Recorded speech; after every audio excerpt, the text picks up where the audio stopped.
की राजनीतिक स्तर दिन प्रतिदिन गिरता जा रहा है। जिस प्रकार की राजनीति इन दिनों की जा रही है, नूरपुर की जनता ऐसी राजनीति को कभी नहीं स्वीकारेगी। ये बात नूरपुर के पूर्व विधायक और कांग्रेस के संभावित प्रत्याशी अजय महाजन ने कही। पूर्व विधायक अजय महाजन ने कहा कि पहले उनके ऊपर आरोप लगाए जाते थे, लेकिन अब उनके परिवार को निशाना बनाकर राजनीति की जा रही है, जो नेता के संस्कारों को दर्शाता है। उन्होंने कहा कि नूरपुर में रणवीर सिंह निक्का अपनी हर रैली में मेरे परिवार को टारगेट कर रहा है। अगर उनमें दम है तो वह किसी खुले मंच पर आकर बहस करें, उन्हें करारा जवाब दिया जाएगा। उन्होंने कहा कि वह खुद लोगों से वोट की अपील कर रहे हैं, तो क्या वो भी उगाही के लिए अपनी टीम तैयार कर रहे हैं। उन्होंने कहा कि नूरपुर में उनके कई राजनीतिक प्रतिद्वंदी है, लेकिन किसी ने भी इस तरह की राजनीति नहीं की जिस स्तर की राजनीति रणवीर सिंह कर रहे हैं। उन्होंने कहा कि इस बार की लड़ाई धन शक्ति और जनशक्ति के बीच की होगी। यह लोगों को पैसे के दम पर खरीदना चाहते हैं, लेकिन नूरपुर की जनता भली भांति जानती है कि किसको वोट करना है और किसको नहीं। अगर कोई दम है तो एक स्टेज पे आके बात करे, उसके ऊपर हम बात करेंगे। मुझे बड़ा दुख हुआ कि जब बच्चों के ऊपर हर स्टेज पे बच्चों की बात करते हैं और यहां तक कह दिया कि ये जो बच्चे हैं इनको तैयार किया जा रहा है, अगली गिराई कैसे करेंगे। आपका जो परिवार चला हुआ है इसमें इलेक्शंस में, क्या ये उनको आप तैयार कर रहे हो गिराई करने के लिए। मैं अपने बेटे की बात करना चाहता हूं और स्पष्ट कह देना चाहता हूं, एक बड़ा संस्कारी बच्चा है, सबसे अच्छे स्कूलों में तालीम ली है और उसके बाद फॉरेन में सबसे बड़े कॉलेज में, जो वर्ल्ड का सबसे बड़ा कॉलेज है, उसमें तालीम ली है और उसमें एक सबसे अव्वल नंबर का स्टूडेंट रहा है। और वो 10 लाख की नौकरी 24 साल की उम्र में छोड़ के यहां पे आया और यहां पे एक समाज सेवा सत महाजन के नाम पे ट्रस्ट का संचालन किया और कोरोना काल में 14,000 लोगों को मुफ्त खाना दिया। एक एम्बुलेंस चलाई हुई है जो मुफ्त चलती है और अनेकों ये काम किए हैं लोगों की सेवा करने के लिए, जो हम फेसबुक पे और लोगों के सामने उसको बेचते नहीं हैं। शक्तिपीठ नैना देवी में मंदिर न्यास द्वारा बनाए जा रहे होल्डिंग एरिया और लिफ्ट के विरोध में जल्द कार्यकर्ताओं के साथ धरना प्रदर्शन पर बैठेंगे और क्षेत्र के दुकानदारों को और स्थानीय लोगों को उजड़ने नहीं देंगे। ये बात पूर्व मंत्री रामलाल ठाकुर ने नवरात्र के पावन उपलक्ष्य पर माता के दर्शन करने के बाद पत्रकारों से बातचीत के दौरान कही।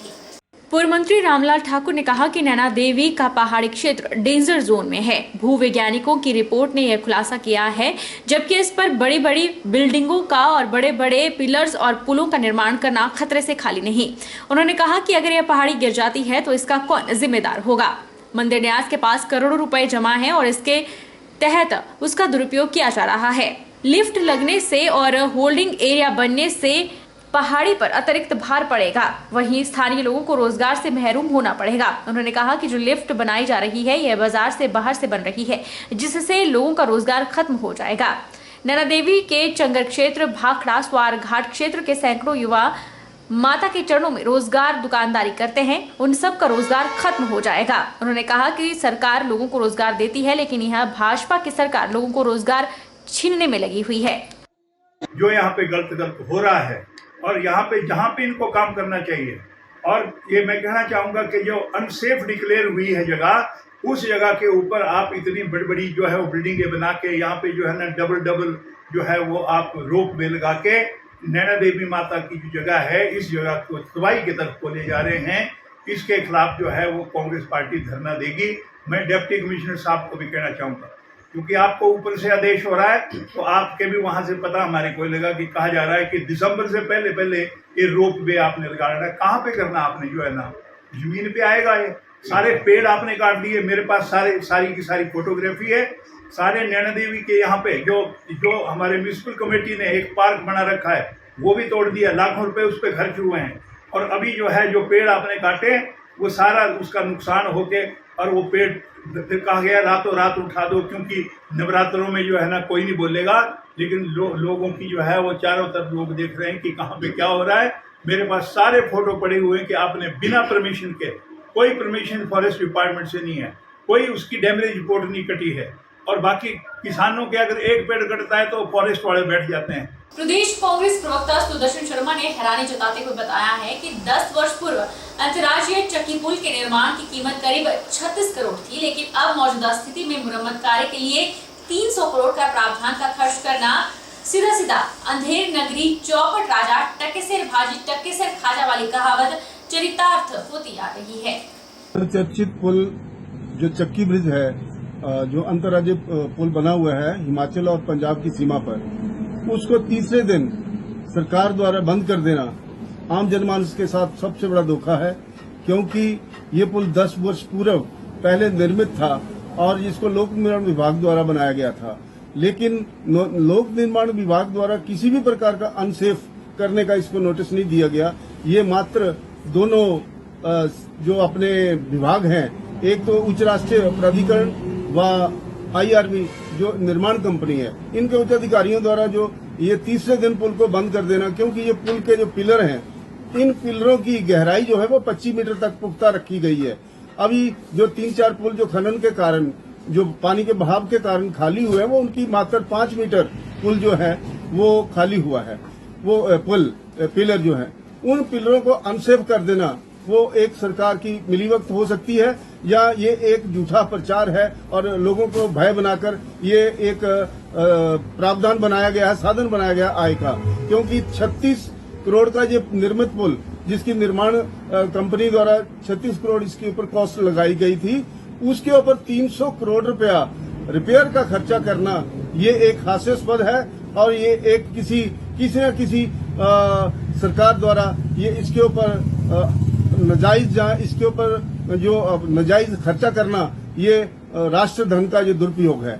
मैं इसका खंडन करता हूं और कड़ी निंदा करता हूं, क्योंकि ये सरकार द्वारा बार बार इसको 1 महीने में 3 बार बंद कर देना, इनको ये पूछा जाए कि इसको अनसेफ करने की अथॉरिटी कौन है। इस पुल को अनसेफ करने का जो अथॉरिटी है वो मात्र लोक निर्माण विभाग है, लेकिन लोक निर्माण विभाग को अभी तक पूछा तक नहीं है। जिला किन्नौर में अब ठंड बढ़ चुकी है और तापमान में भारी गिरावट दर्ज की गई है। ऐसे में आगामी विधानसभा चुनाव की तैयारी पर निर्वाचन अधिकारियों द्वारा काम किया जा रहा है। चुनाव आयोग के अधिकारियों द्वारा अब प्रशासनिक निर्वाचन अधिकारियों को विधानसभा चुनाव की ट्रेनिंग देने के साथ गांव-गांव जाकर लोगों को ईवीएम मशीन से भी अवगत करवाया गया है। जिला सहायक निर्वाचन अधिकारी डॉक्टर मेजर शशांक गुप्ता ने बताया कि आगामी विधानसभा चुनावों के मद्देनजर निर्वाचन प्रक्रिया में शामिल सभी अधिकारियों और कर्मचारियों की विभिन्न तैयारियों को लेकर बैठक ली गई है और सभी को सतर्कता के साथ चुनावों में अपनी ड्यूटी आवंटित की गई है, ताकि चुनावों के दौरान किसी प्रकार की चूक न हो।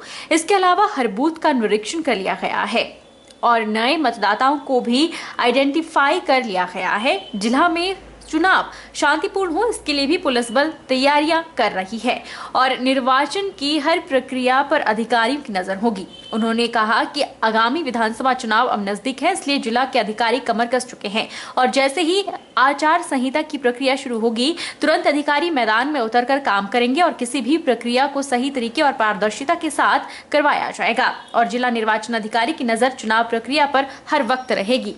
मैं सबको बताना चाहूंगा कि जो रिवीजन हमारा चल रहा था वो काफी सक्सेसफुल रहा। लगभग 2300 के आसपास हमारे पास आवेदन आए और इतने वोटर पहली बार ही किन्नौर में ऐड हुए हैं। तो 10 अक्टूबर को जो हमारा रिवीजन था वो कंक्लूड हो जाएगा। इसके साथ जो अपकमिंग हमें लग रहा है कि 2nd वीक ऑफ अक्टूबर में कभी भी मॉडल कोड ऑफ कंडक्ट लग सकता है।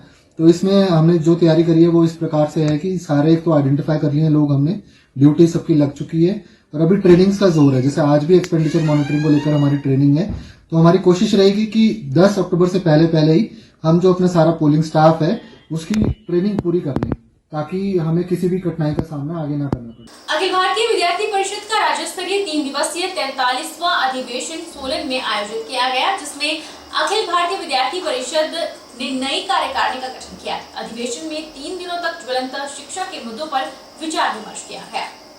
अखिल भारतीय विद्यार्थी परिषद का राज्य स्तरीय 3 दिवसीय 43वां अधिवेशन सोलन में आयोजित किया गया। अधिवेशन में प्रदेश के 700 से अधिक अखिल भारतीय इकाइयों के छात्र मौजूद रहे। अखिल भारतीय विद्यार्थी परिषद के नवनियुक्त प्रांत मंत्री आकाश नेगी ने बताया कि 3 दिवसीय राज्य स्तरीय अधिवेशन सोलन में संपन्न हुआ। इसमें मुख्य रूप से प्रदेश में शिक्षा और वैश्विक स्तर का प्रस्ताव पारित किया गया है। साथ ही पर्यावरण की समस्याओं और उनके समाधान पर भी प्रदेश के युवाओं से चर्चा और समाधान पर चर्चा हुई।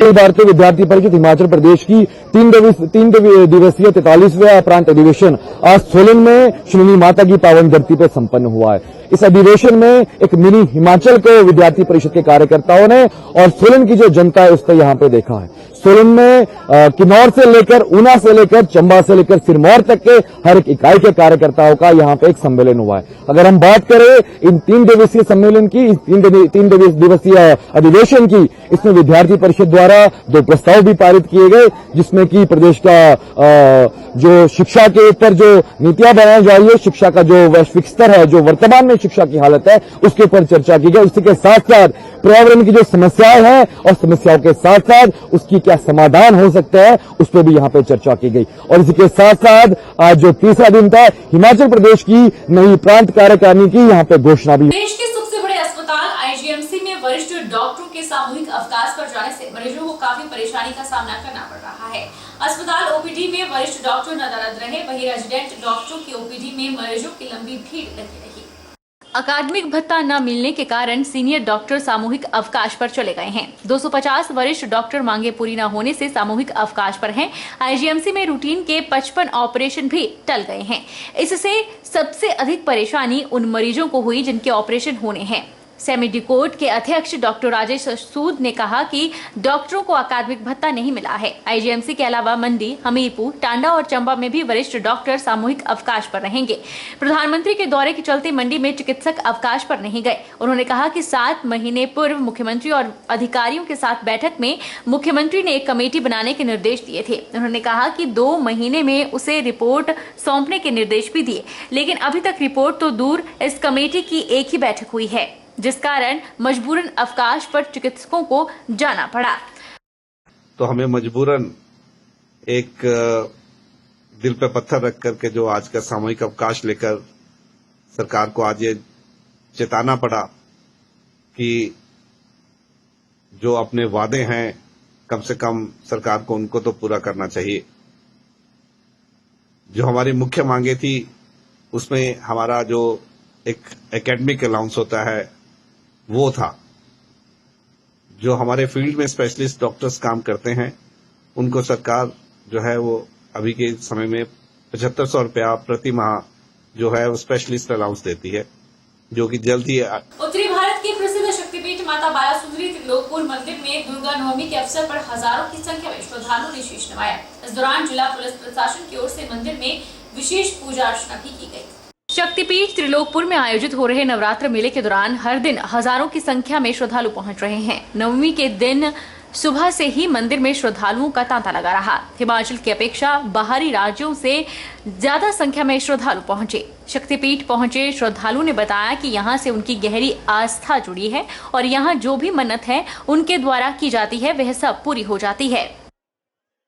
और लगभग 1-2 साल छोड़ के हम यहाँ पे आ जाते हैं और सारी मन्नतें हमारी पूरी होती हैं यहाँ पे। यहाँ पे लगभग 20 लोग हैं हमारे परिवार के। जी बिल्कुल, मनोकामनाएं सारी हमारी पूरी होती हैं और लगभग हम छोटे थे तब से ही आ रहे हैं। हम यहाँ बचपन से ही आ रहे हैं, लेकिन 6 महीने में 1 साल में चक्कर लगते रहता है। जय माता की बोल दो बेटे। जय माता की। जोड़ का। जी मैं गांव डांड है हमारा, कैथल डिस्ट्रिक्ट के अंदर है जो हरियाणा में। मनोकामना पूरी होती है तभी आते हैं हम लोग। महामाया बाला त्रिपुर सुंदरी जी का आजीवन नवरात्र उत्सव चल रहा है। उत्तर भारत के प्रसिद्ध शक्तिपीठ में देश के विभिन्न भागों से लोग आते हैं। विदेशों में रहने वाले जिनको एनआरआई बोलते हैं वो भी आते हैं। पुलिस महकमे द्वारा आज यहां विशेष पूजन का भी आयोजन किया गया। अतिरिक्त जिला पुलिस अधीक्षक बबीता राणा ने बताया कि दुर्गा नवमी के अवसर पर पुलिस की ओर से शक्तिपीठ में विशेष पूजन का आयोजन हुआ। वहीं उन्होंने बताया कि सुरक्षा के मद्देनजर शक्तिपीठ त्रिलोकपुर में करीब 450 पुलिस जवानों की तैनाती की गई थी, जो बखूबी अपनी ड्यूटी दे रहे हैं। ये जो महामाया बाला सुंदरी का जो अभी मेला चल रहा है, इसमें हमारे लगभग जो है 450 से ऊपर जवान जो है होमगार्ड, पुलिस और जो बाहर की फोर्स आई थी वो मिलाकर तैनात थे। तो बीच में कुछ ड्यूटी हमारी बाहर भी गई है। इसी बीच ये हमारी जो ड्यूटी है ये 9 तक है यहाँ पर। तो 9 और इसकी जो सुरक्षा व्यवस्था का जिम्मा था सारा बहुत अच्छे तरीके से हमारे जवानों ने निभाया है। और यहाँ कोई भी ऐसी घटना जो है ऐसी घटी नहीं है और लॉ एंड ऑर्डर बिल्कुल ठीक रहा है। और जितने भी श्रद्धालु यात्री आए हैं उनका अच्छे से व्यवस्था हो सके ये विशेष रूप से ध्यान रखा गया है और शांतिपूर्वक ये संपन्न हुआ है मेला। और आज नवमी है तो नवमी के उपलक्ष्य में पुलिस विभाग भी अपनी तरफ से एक महामाई को कड़ाही अर्पित करता है, प्रसाद अर्पित करता है और प्रार्थना करता है कि ड्यूटी जो है अच्छे से जो निभाई है वो आपके आशीर्वाद से हो और इस तरह से निरंतर आपका आशीर्वाद जो है पुलिस बल पर भी बना रहे। रुकेंगे एक छोटे से ब्रेक के लिए, ब्रेक के बाद फौरन लौटेंगे। आप बने रहिए हमारे साथ।